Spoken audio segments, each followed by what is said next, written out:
इस वीडियो में हम पैकेजिंग और लेबलिंग के बारे में पढ़ेंगे। तो पैकेजिंग, सबसे पहले इंट्रोडक्शन में हम पैकेजिंग के बारे में पढ़ रहे हैं।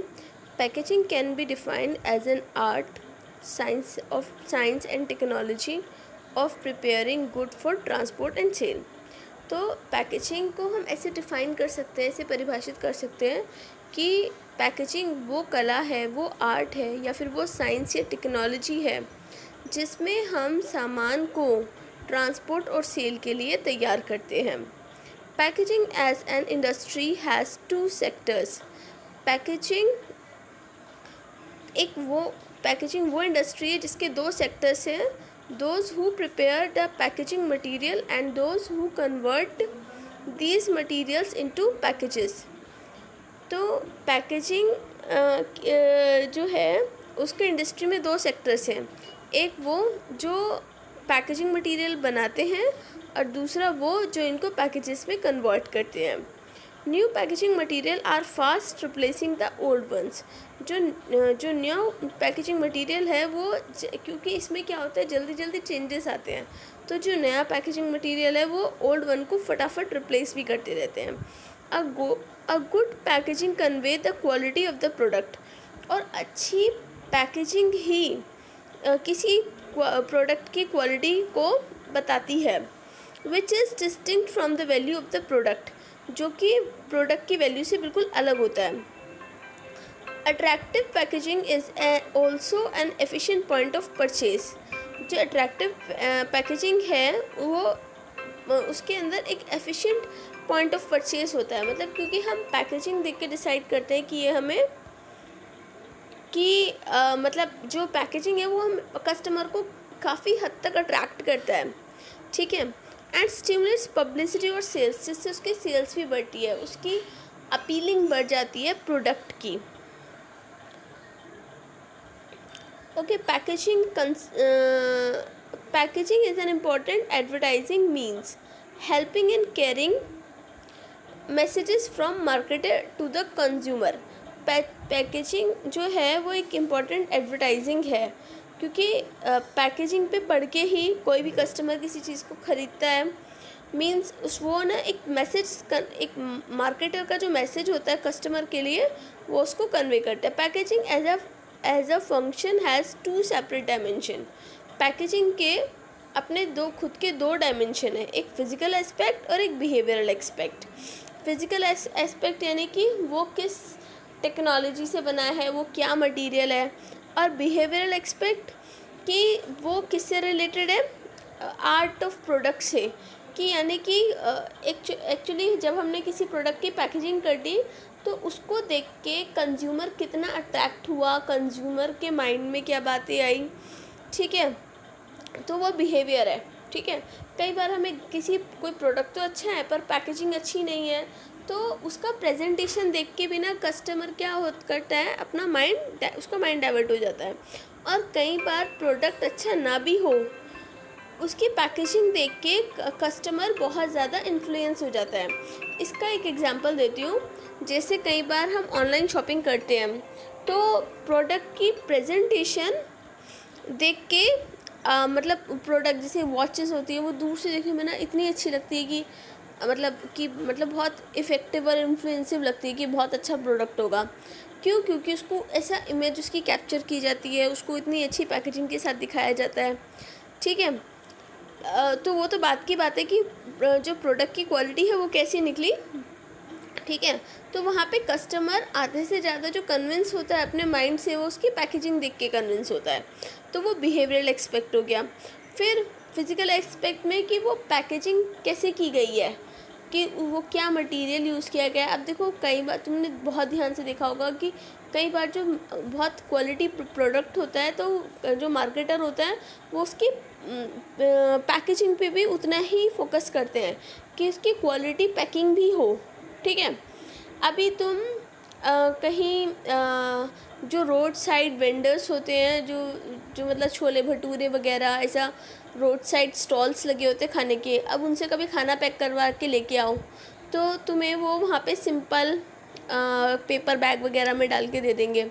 ठीक है। पर अगर तुम मैकडोनल्ड से कुछ घर अपना ऑर्डर करवा के लेके आओ पैक, तो वहाँ पे तुम्हें बहुत अच्छी पैकेजिंग के साथ चीज़ें मिलेंगी, ठीक है। तो वो तुम्हें टोटल हाइजीन भी लगेगा। तो इस तरीके से पैकेजिंग डिफरेंस होता है। ओके, अब पैकिंग कॉन्सेप्ट को हम समझेंगे। There are 3 level of the material of packaging. इसमें 3 लेवल होते हैं, primary package, secondary package and transport package. जो प्राइमरी होता है, जिसमें जैसा एक साबुन है, साबुन पहले पॉलीथीन में डालते हैं, फिर सेकेंडरी में उसको एक बॉक्स, एक गत्ते के बॉक्स में डालते हैं, और फिर थर्ड में क्या होता है, ट्रांसपोर्टेशन में अगर बहुत सारी साबुन को हम किसी बड़े कार्टून में डाल के फिर उसको ट्रांसपोर्ट कर रहे हैं, ठीक है, तो वो ट्रांसपोर्टेशन हो गया। तो प्राइमरी में it refers to products immediate container such as PET bottle, Tetra Pak, can, box, कुछ भी हो सकता है, कि मतलब जिसमें सबसे पहला उस प्रोडक्ट को डाला गया है, वो उसकी फर्स्ट पैकेजिंग हो गई, ठीक है। सेकेंडरी में उसको और एक और लेयर चढ़ाना, it refers to additional layer of the protection that are removed once product is ready, such as the tube of shaving cream which is covered in cardbox. जैसे जो शेविंग क्रीम है वो ऑलरेडी एक tube के अंदर है, वो primary हो गई। फिर वो ट्यूब को हम किसी बॉक्स के अंदर डाल के दे रहे हैं, तो वो सेकेंडरी हो गई, ठीक है। ट्रांसपोर्टेशन में it is designed to protect the goods. वो ज़्यादातर ट्रांसपोर्टेशन में जो पैकेजिंग की जाती है वो प्रोडक्ट डैमेज ना हो, ख़राब ना हो, इस पर्पज़ से की जाती है। It include all the industrial packaging and shipping containers for consumer products, ठीक है। अब देखो लेवल ऑफ पैकेजिंग में स्पाइस मिक्सेस में इन्होंने दिखाया है। सबसे पहला पैकेजिंग ये पॉलीथीन में डाला, फिर एक गत्ते के डिब्बे में डाला, एंड ये ट्रांसपोर्टेशन पैकेजिंग है, यानी कि इतने सारे बॉक्सेस, इतने ऐसे बहुत सारे बॉक्सेस इसमें रख के इनको ट्रांसपोर्ट किया होगा। The different level of packaging type and importance would very with nature of product whether FMCG, durable, consumable, industrial and liquid product. It would also differ on the distance over which it has to be transported.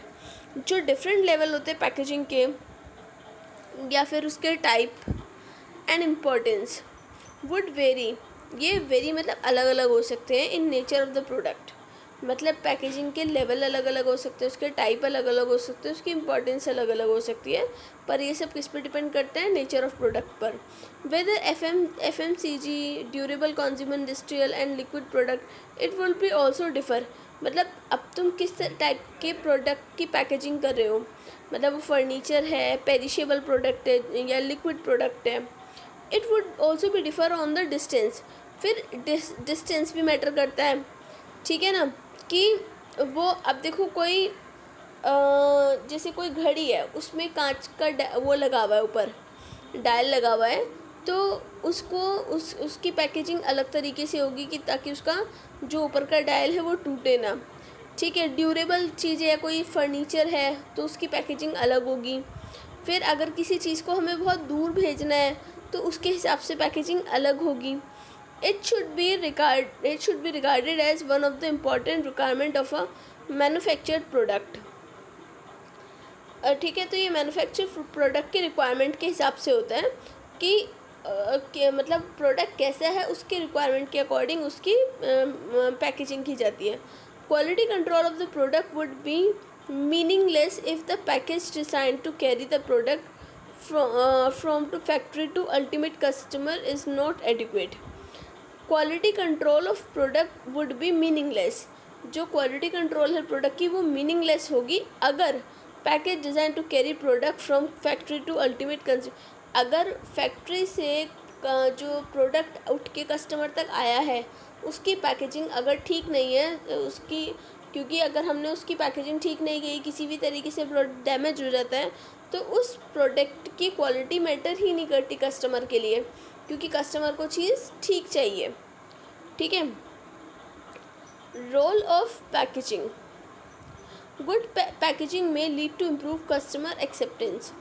देखो सबसे वो है सबसे सही बात है कि अगर पैकेजिंग अच्छी होगी तो कंज्यूमर एक्सेप्टेंस बढ़ जाएगी, कंज्यूमर कहीं ना कहीं रेडी टू बाय वाले मूड में आ जाएगा। Packaging is an important element in the formulation of the marketing plan as it aids with promotion and performs the role of passive salesman in addition and protecting the product।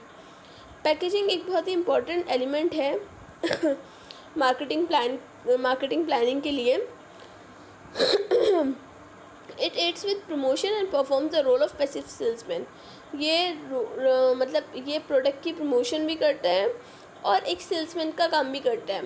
मतलब कोई salesman जाके किसी product के बारे में जितना बताएगा उससे ज़्यादा एक पैकेजिंग पे होता है, लिखी इसमें इंफॉर्मेशन होती है, तो कस्टमर्स वहाँ से पढ़ के भी उसमें उनको पता चलता है कि इसमें इस प्रोडक्ट के अंदर क्या है। In addition to protecting the product, और उसके अलावा जो पैकेजिंग है वो प्रोडक्ट को प्रोटेक्ट भी करती है। ठीक है, तो सबसे पहला ये हमारे कंज्यूमर एक्सेप्टेंस को बढ़ा देती है। दूसरा, help the marketer to increase sales को बढ़ाती है, क्योंकि अगर कस्टमर पैकेजिंग देख के कन्विंस हो रहा है रेडी टू बाय करने के लिए तो सेल्स तो बढ़ ही रही है। Designs and product packaging according to changing customer preferences and attitudes will enable the marketer to push the product।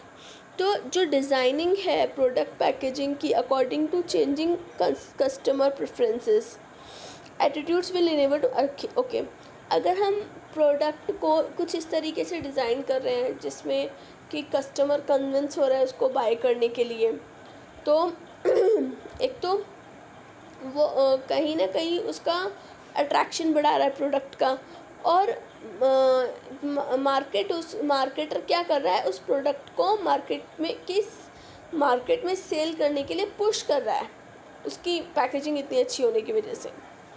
Offer better convenience to the customer. तो सबसे पहले तीसरा है कि ये कस्टमर को एक अच्छा offer better convenience to the customer packaging is also intend to offer better convenience to the customer and protect the product from the pilferage and damage. अच्छा, एक तो पैकेजिंग होने से कन्वीनियंस ही हो जाती है कस्टमर के लिए, क्योंकि वो पूरी प्रोटेक्शन के साथ कस्टमर के पास पहुंचता है, उसको डैमेज नहीं करता। Good value realisation, it has been estimated that unit value realisation can increase with good packaging, कि अच्छी पैकेजिंग होने से प्रोडक्ट की वैल्यू बढ़ जाती है। ठीक है, अब इम्पोर्टेंस ऑफ पैकेजिंग। सबसे पहला, it provide information about the product की इंफॉर्मेशन देती है। It helps in identifying brand name को आइडेंटिफाई करती है। It assist in protecting the product को प्रोटेक्ट करती है। इट हेल्प्स इन प्रोडक्ट को हैंडल करने में आसानी रहती है। अगर कोई बहुत डेलिकेट है तो उसको बार बार एक जगह से दूसरी जगह ले जाने में दिक्कत होगी, पर अगर पैकेजिंग के साथ है तो वो डेलिकेट प्रोडक्ट को हैंडल करने में आसानी होगी। Its aids in promoting the product को प्रमोट करने में मदद करता है। It helps in offering convenience and satisfaction, ये कस्टमर कन्वीनियंस और उसको सेटिस्फेक्शन देने में मदद करता है। It helps increase in sales production बढ़ाता है। ठीक है, okay. It aids use of product के यूज़ को बढ़ाता है, प्रोडक्ट का यूज़ बढ़ाता है। कंट्रीब्यूट्स टू सेफ्टी में कंट्रीब्यूशन करता है। It helps in it helps in storage, product की स्टोरेज करने में भी मदद करता है। अगर कोई भी प्रोडक्ट पूरी पैकेजिंग के साथ है तो हम उसको स्टोर करके रख सकते हैं। जैसे साबुन इकट्ठी खरीद ली तो वो पैकेजिंग के अंदर है तो ख़राब नहीं होंगी। हम ओपनली अपने सोप्स को ऐसे नहीं रख सकते। It helps in product differentiation, और पैकेजिंग होने से प्रोडक्ट डिफ्रेंशिएशन भी होता है। अब इतनी टाइप की सोप्स आती हैं, सबकी अलग अलग पैकेजिंग है। पैकेजिंग देख के तुम पता लगा सकते हो कि कौन सी सोप है। ठीक है, तो आज की वीडियो में इम्पोर्टेंस ऑफ पैकेजिंग तक मैं पढ़ा रही हूँ। अपना फीडबैक मुझे यूट्यूब पर दे देना कि आपको वीडियो समझ में आया है या नहीं।